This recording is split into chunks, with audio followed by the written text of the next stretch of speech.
Welcome to Classic Heart, the BMW Group Classic podcast. My name is JP, and today we're going to talk about the legendary era of racing in the 1970s. My guests are Max and Jakob Heidegger from Liechtenstein.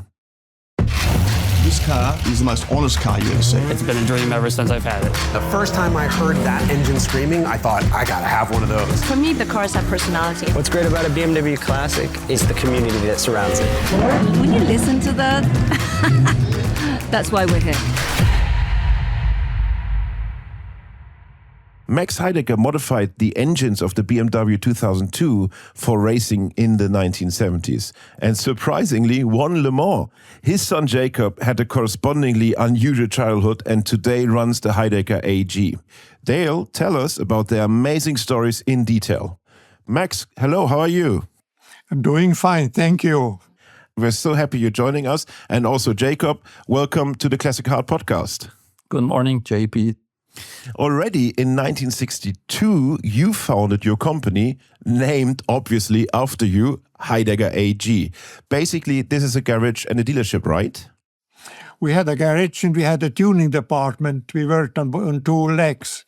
And the tuning department was only first with the Super V of Manfred Schurti, with Super V engines, racing engines. Yeah. And then we had the BMW side. And the big thing came at 75 at Le Mans. We had a Swiss customer and they didn't want to buy a coupe. And I said, how much money you've got? And he told me the money he has. And that, of course, that wasn't good enough for a coupe. Yeah. After a while, he came again and said, I've got a bit more now, but even that wasn't enough. Then I knew that the BMW Motorsport, once they didn't want to go into rally with the 202, but against the Audi, they had no chance. Mm-hmm. So I knew there is one car standing down in their garage, modified for rally. And then I called Mr. Jochen Neerpasch. Yeah. What do you want to do with the car? I told him that I do want to modify it completely for Le Mans. And he said, you're crazy. But okay, go ahead, do it. And then we did the car especially for round circuit races. And when our team arrived at Le Mans, they all laughed and said, Heidegger doesn't know what 24-hour Le Mans means. We knew, but we didn't have the money. So the race started. And fortunately, the Ford and the BMW, they failed because the pace was just too high. And our car always went like a Swiss watch, and we won the race. And that was a great success for us. I mean, that brought the name Heidegger even more on an international scale and of interest. So this was 1972, or did I mistake that one? Well, that Le Mans was, we started early, but that car we did in 1975. 1975, okay. Yes. I mean, what an amazing victory. I think we come to this back later. Just for the younger listeners, I would like to give a little bit of an idea who Jochen Neerpasch was, because he is someone who is very well connected to the BMW racing history, actually like no other in my opinion, and also very involved in the BMW M1 project. So he became a race driver himself and then later the BMW race manager, so motorsport manager. So he is such a legend and I'm super happy that he supported you a little bit. Jakob, how old were you when this all happened? Oh, I was around 10, 11 years old. And I mean, for us, it was a big deal being part of it. But at that time, we didn't realize it was Le Mans. It was just like Dad came home and was happy. And that was the most important part, you know. Promised, we will get back to this legendary race later and hear all the details. But first, I would like to ask you, Max, how did you start your business at the beginning? Well, actually, I started with the motorbike. I made an apprenticeship for bicycle and motorbikes. And then I did want to have my own business, but I told my boss 2 motorbike shops in Liechtenstein doesn't work. We are too small. Mm-hmm. So I went to a garage owner I knew and asked if I could make a car apprenticeship. I said I would like to finish my apprenticeship and start my own business. And then he laughed and said, well, if you start your business, you've got to work day and night. I wish you all the best of luck. That's how it all started. Wow. And then I went to England for about a year. I worked with Austin at Long Bridge, Birmingham. Yes. And then when I came back, I started my own garage. And that was new for our country because so far all the garages have been in the backyard. And no one did make a building just for cars. Yeah. That's how we had all started. And we had Jaguar and Simca at the beginning. Yes. And then Simca introduced Simca 1000. It was a small little car against the Renault. And we started modifying that Simca, and we have been successful with it. That's how it all came. And with the 202 cars, it was the same. That's very inspirational. Like you always had it in your mind and you just went straight on it. Yes, you're right. Actually, we had someone else on the podcast who has said something similar. It was Arnold Schwarzenegger. So we had him in a podcast and he was saying he has 3 rules. And one is see it, believe it, achieve it. And I think all 3 points totally fit to your story and your history. Well, I was very lucky all the time, I must say. With all the prickle problems we could solve them. And I had a wonderful wife who accepted all my crazy ideas. This is the backbone of everything. But Jakob, just let me ask you a question. You then grew up in a very rooted first-generation automotive industry family. How did this, and also your siblings, I mean, how many siblings do you have? We are 5 in the family. 5. Oh, wow. Yeah. And 3 sisters, that's the hard part. So Yeah.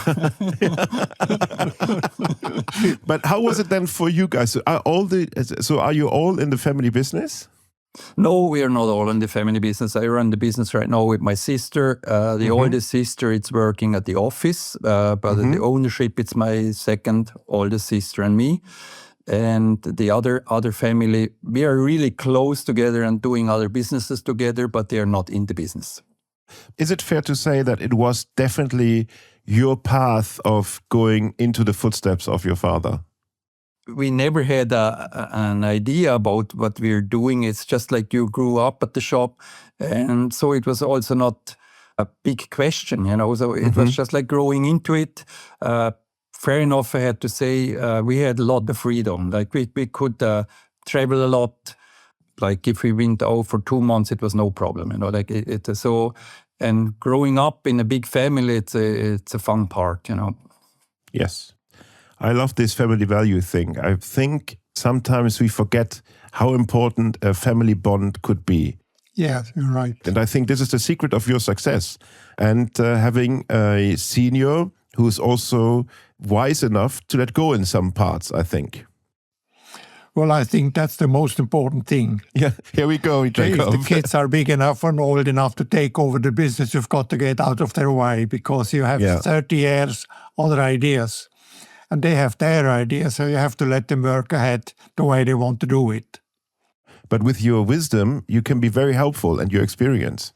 If they ask, you give them a proper answer, of course. Yeah. But you can't give them advice all the time. As much as I love my dad, I could never work together with him. And I think he realized that, I realized that, and my sister had a big chance. I mean, we've been pretty young when we started. I think I was like 25 and my sister was like 23.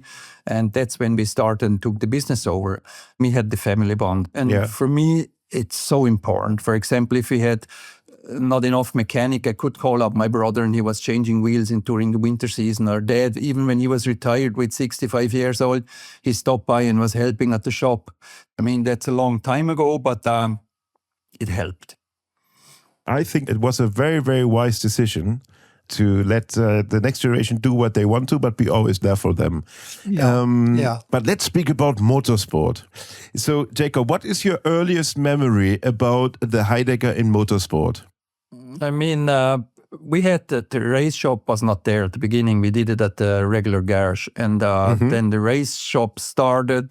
We had a test bench and everything. And for me, like... When was this, Jakob? When did the race shop start?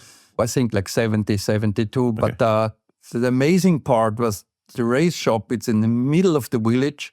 We had absolutely no silencing stuff. So like when we checked an engine, all the kids from the school being there, checking it out. And it was full throttle. And also the neighbors, it was no problem. Like it was an unbelievable time. For me, I had goosebumps. That was always the fun part. And the other fun part we had, like Dad was saying, money was always short on the race business and also on the race car drivers. And our family hospitality was there we had Finnish racers, we had Italian racers. They camped outside until the engine was done. They've been eating at my mom's place and they enjoyed it. She's a really good cook. And no, it was unbelievable time. And also the employee, it was good employees, very hardworking. Like if the racing had to be done, they worked the whole day and night. The job had to be done. That's it. Yeah. Max, who were the racing drivers that you enjoyed working with the most? Well, the best racing driver we've had, it was Manfred Schurti. Yes. Because with him, we could learn a lot. He had the feeling for an engine, and he could tell you if there was something wrong. For instance, Volkswagen invited all the drivers to Daytona in America. And there we had problems. We have been very, very fast, but in the corners, we had the shuttering of the engine. And he explained us exactly what he could feel. Yeah. And Kurt Bergmann, he was the owner of Cayman Cars in Austria. He was the leader of Formula Super V. He came to our team and said, "You boys, you've got to learn." Okay. And we solved the problem. And the next race was at Hockenheim. And we had a tremendous lead over all the other drivers. And then after the race, Bergman came and he didn't want to see what we have done to the engine. And I said, "Mr. Bergman, our boys learn very quick." And then he moved off. And also for those who are not so familiar with the Formula Super V, what is it? What was it? What kind of race series is that? Well, for many years we have done only Super V.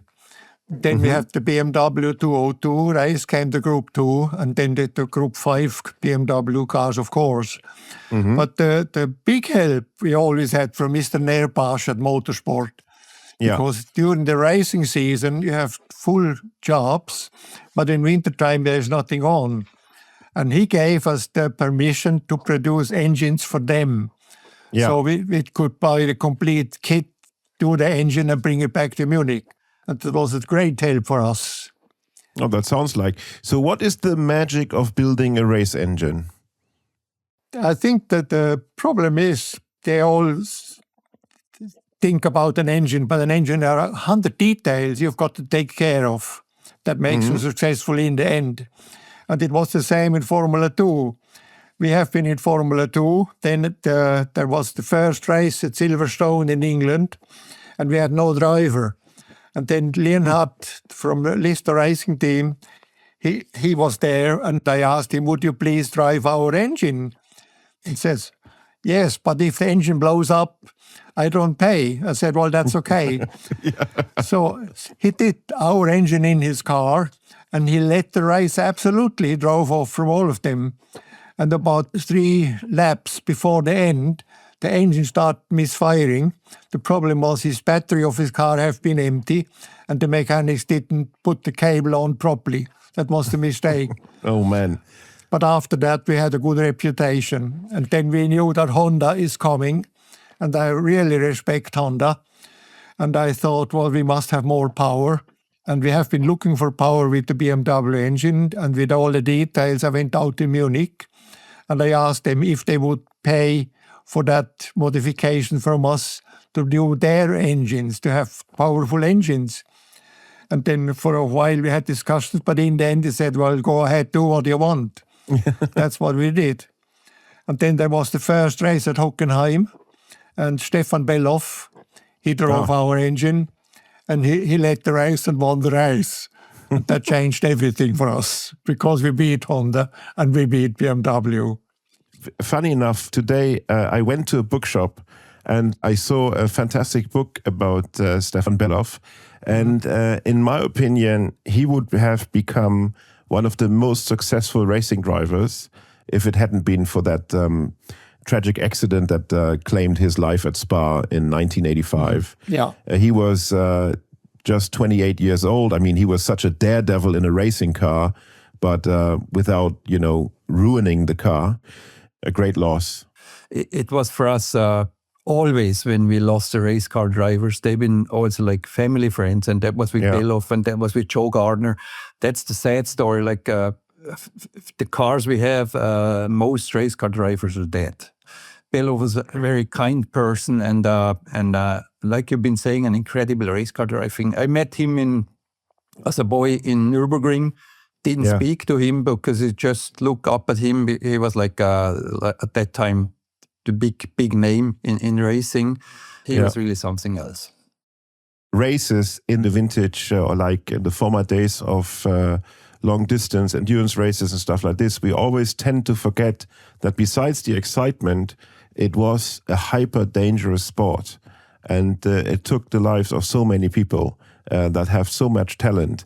So this is why I'm a big advocate for driver safety. I think that's the most important part, and I'm happy that we see less and less fatal accidents in motorsport. I think it's a big achievement. Yeah. For me, if a person dies, it's not excitement. It's just tragic.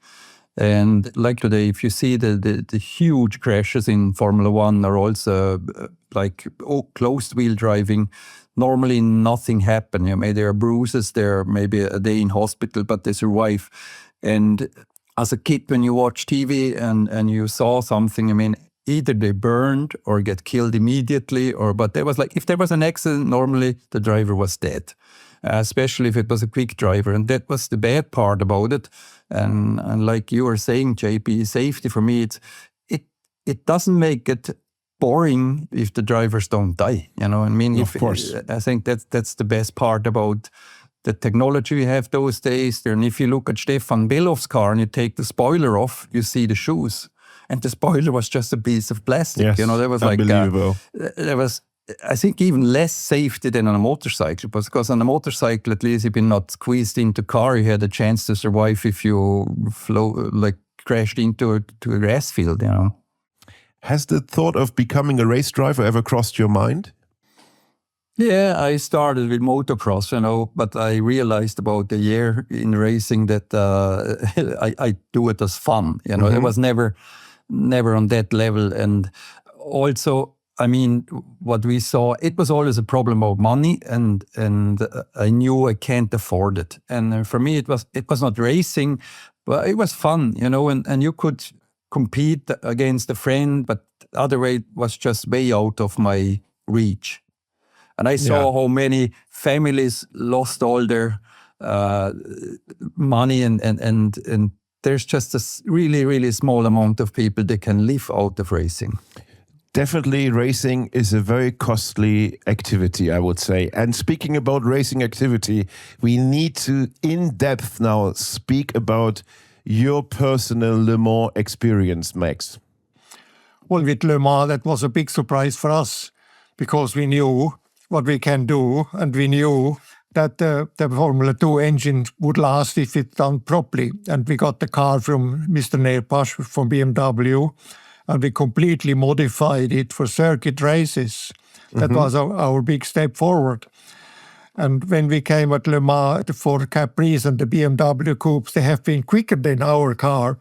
But as I said, our car lasted 24 hours, and that was important. The engine has to last all the time. That was our aim for all the engines we did. Yeah. It's if you are only 20 kilometers or 30 kilometers the fastest, but the engine gives up, that's no help. It has to last. The big victory was in 75 for you, right? That was our first big step into big racing, definitely. Yes. And who raced the car in 75? Who were the team members? Daniel Brilla. It was a French driver from the French part of Switzerland. And his team have two French drivers as well. They were a team of 3. And I think it was the same year when also one of the art cars raced at Le Mans, right? The Calder BMW. Yes, you're right. I mean, as Dad was mentioned, BMW, Ford, all the big companies, they had problem with their cars, and our car was still running. We finished with the Formula 2 engine. With the Formula 2 engine, special. I mean, we went down with the RPM. Regularly, we had like 12,800 RPM, and on Le Mans, I think it was like 8,500. So that was okay, and the race engine could do that. And the fun part was about 18 hours when all the teams broke down, BMW realized that was the only BMW on the track. So Yes. BMW opened up the works box and started supporting our car. So that was pretty Cool. exciting. In a minute, you became really important, you know. Everybody was helping us, everybody was supporting the car. And then finally the victory came in. At the end of the race, even Dad was not there. He was like doing the engines, our mechanic been there. And they came for the victory ceremony. They became the BMW official jacket. But end of the victory session, they had to give the jackets back. You know, so that was obviously. pretty cool. That was pretty cool, you know. And but that whole business was on a much smaller scale, you know, and also the relationship between BMW, like with Mr. Roche and Airposh, it was really close. And so it was a lot of friendship, trust in each other, and that was also with Le Mans. I mean, you have to trust the guy that he really has a chance to succeed in Le Mans, and just bringing his private money up to start doing something like that. And for us, it ended with a victory, and we're still proud about that. I like that, the fact with the jacket. And I think you can be damn proud of what you've achieved. I mean, that's really something super amazing. And I could assume, Max, that this victory helped also incubating the business. I think so, definitely, yes. Everybody knew us, and we could do a good sales for Alpina cars as well. Yeah. And for the BMW cars, of course. It helped us a lot. And in tuning, it was the same. People trusted our engines, and we could sell engines. Before that, it was not that easy. For Alpina cars. In 1978, how was the client base? Or can you say that, is there a typical Swiss Alpina client? I think so, because they like the exclusivity of the car, the finish of an Alpina car. It was always perfect. Mm-hmm. Alpina is something very special. Yeah. And then, of course, we had a tremendous fast car. And I remember once I had a customer from Switzerland. He said, "May I come to you and drive the car?" I said, "Well, I'll drive the car, but you can go with me." And after a while, he came with his friend. He asked, "Could I bring my friend with me?" And said, "Of course." And then I went up a road I knew here very well. And I went up on the last bit we said. And then I could sell 2 cars in one day. It's Alpina. You know, standard-wise, what they did was immaculate. And we could play around with Alcantara. Nobody knew about Alcantara at that time in cars. It was used on boats or like big yachts, but not on cars. And Alpina was there. I'm a big fan of Alpinas. Gentlemen, now we come to a little thing, it's called the pit stop. That means I will ask you a series of questions, this or that option or choices, and I would like to encourage you to be very brief in finding your answer, meaning brief as quick. Okay. So are you ready for our classic hard pit stop? We are ready. Timeless design, so super design, or rather cutting edge innovation? Well, I think you have to invent all the time. Okay, so we go for innovation. Yes. Jakob? Cutting edge innovation. Max, compact agility or luxury comfort? It depends. There are 2 completely different sides. And That's why true, you and need this the is- comfort, otherwise you need the speed. Max, make it very short. Compact agility or luxury comfort? Luxury and comfort. Compact agility. Perfect. Black or colorful, Max? Colorful. Colorful. Very good. I start with Jakob now. Jakob, mint condition or enthusiastically driven condition?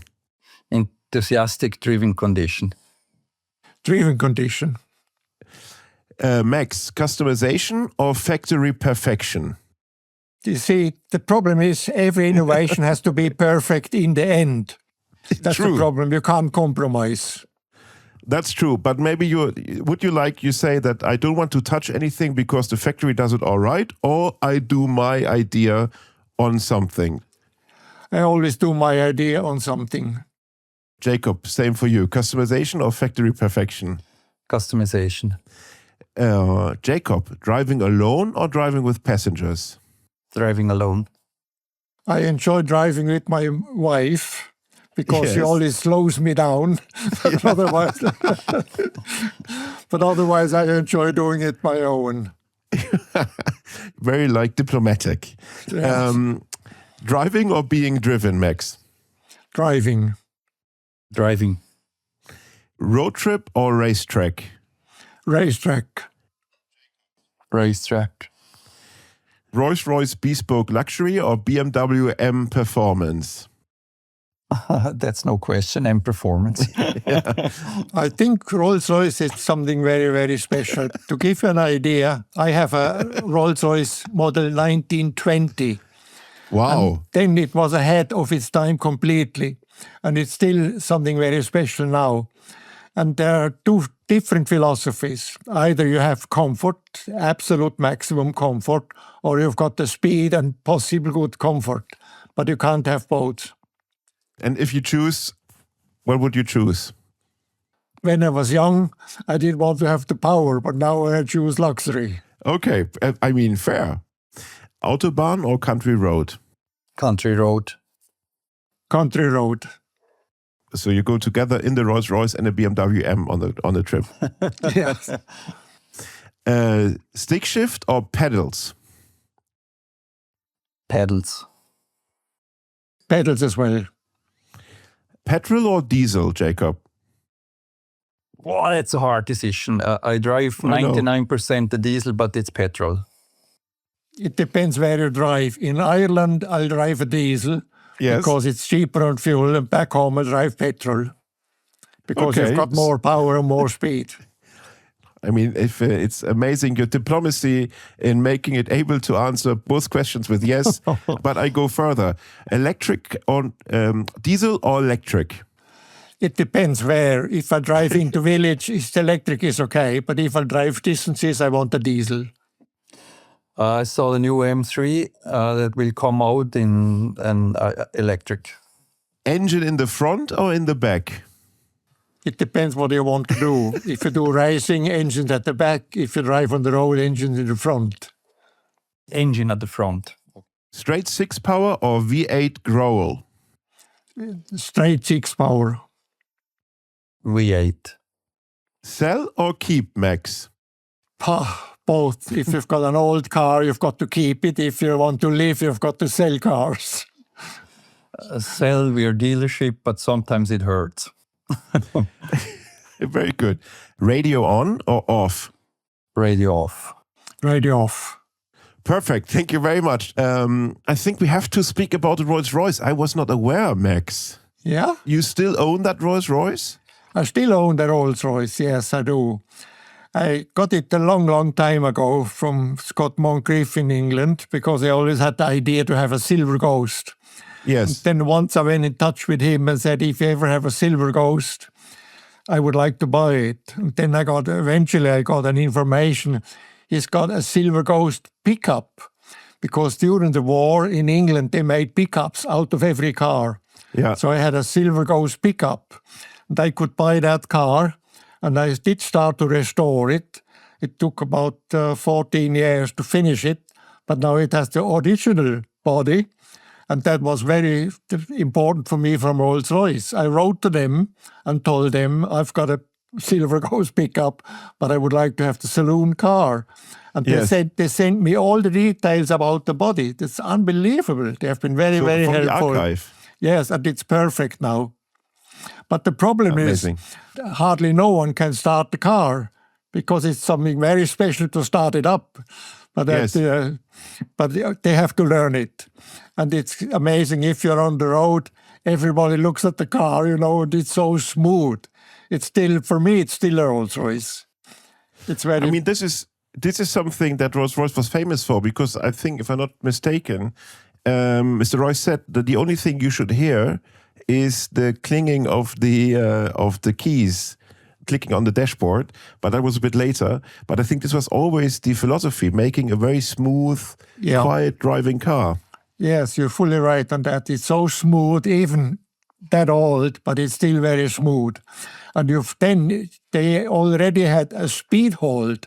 So if you go into a village, you put the speed hold on 50 kilometers, and it always drives 50 kimeters.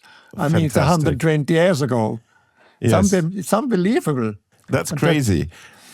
And I had problems with the fuel because I don't drive the car very often anymore. It stays and stays and stays. And then I went in touch with one of the BP petrol company, and I said, I have a problem because the petrol doesn't stand that long. And it says, I tell you, but don't tell it anybody. Use petrol they use for the aeroplane. Yes. Because that petrol doesn't get old. And of course, I'm very lucky. Sometimes I get 20 liters and it will do a job. The problem is you can't pull the brake anymore as they do nowadays. So you need a big distance between the car in front of you, because if it breaks down, it takes longer to come to a standstill. But eventually you stay as well. For me, it's just, I'm happy to drive it all the time. Yeah, I mean, it's fantastic. And I really like that you went the way to bring it back to its old glory, in a sense. And do you know which body do you have? No, I don't have the name, but it's a 4-door sedan. Yeah, very nice. One of the most elegant execution of that car. It's beautiful. This is what younger people or persons who are not so interested in cars do not know, because at that time, in the 20s and before and even after, you just bought a rolling chassis and then you brought it to a coach builder who created the bodies. So this is why the cars always look a bit different, and you have so many varieties, even though you have the very same car underneath. And is the car in Liechtenstein or is it abroad? No, it's in Liechtenstein. It's here. Yeah. Nice. The kids gave me space to put the car in, but it's here. And I didn't even pass the MOT. Oh, you see. Yes. And then he said, we've got to test drive the car. I said, well, are you able to change the gearbox because it has no synchro mesh? So I said, of course I can. He drove off, and then eventually he brought it into second gear, but with crack, you know, the noise. Exactly. And he drove about a mile, went a roundabout and back home again. That was the whole test drive.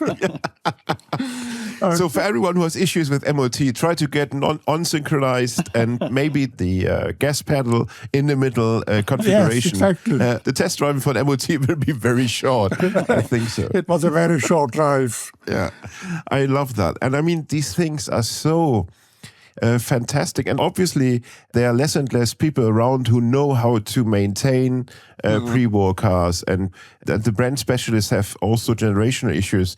So if you listen to this podcast and you have the feeling that you want to become a mechanic, one advice could be just focus on pre-war cars, because there will be always a market. There will always be jobs to do. Yes. So maybe that's something.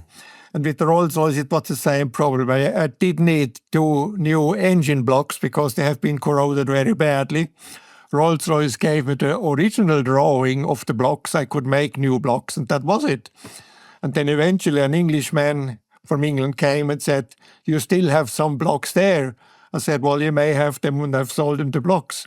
But you see, if you don't take care of those details, you're lost. Yeah, absolutely. Jakob, the generational question also for your business, also for the racing part and for Alpina and whatever. Is it easy for you to find young people working in the field you are in? I would say like 10 years ago, we had problem to find new mechanics, new painter, stock department. Mm-hmm. We invested a lot in that field. We copied a bit of recruiting employees from the big companies we have in Liechtenstein. We changed the whole relation with apprentice, like also how we promote that. And right now we get 14 apprentices at our shop. We train our own mechanics. We have really excellent team. I'm proud about it. I'm happy. And I treat them as my kids. Max, normally I don't ask this, but with your amazing history and great stories, I think it would be impressive for our audience to know your age. So may I ask, how old are you? How young? I'm getting 88. You see, fantastic. If getting young is like you, I'm not afraid of getting old. I always say, if you complain all the time, you will be dead in the end as well. Yes, exactly.